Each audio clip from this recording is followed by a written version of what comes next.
ছয়টা ইন্তেকাল করেছে, হসপিটালের বিল দেনেওয়ালা নাই, চারটা সন্তান, অ্যাম্বুলেন্সে ঘরে ঘরে আসবে, 1000-1200 টাকার বিল দেনেওয়ালা নাই। কি বুঝলেন? ক্ষণস্থায়ী দুনিয়া। মমিনের কম থাকলেও আমি বলি, কেউ যদি এসে বলে হুজুর একটু দোয়া করেন, খুব পেরেশানিতে আছি, আমি তার হাত চুমু খেয়ে বলি তোমাকে মোবারকবাদ, আল্লাহ তোমাকে ভালোবাসে। পেরেশানি তো মালিক দেয়, এই জন্য এটা রহমত মমিনের জন্য। পেরেশানি দেয় যখন ফেরেশতারা বলে আল্লাহ চাইতেছে টাকা পয়সা চাইতেছে, বলে এটা কি? বলে ফাসেক, দে বিদায় কর। তার চাওয়া চেয়ে বিরক্ত লাগে, বিদায় কর, কি লাগে দে।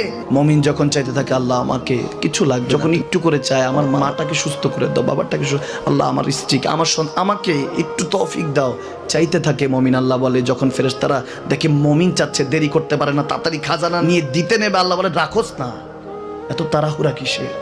তার চাওয়ার মধ্যে তো প্রেম আছে, একটু চাইতে দেস না। থাকুক না মমিন আর একটু পেরেশান, থাকুক না, থাকতে দেস না, একটু থাক, একটু থাক। পেরেশানিতে রেখে আল্লাহ মজা নেয়, মহব্বত নেয়।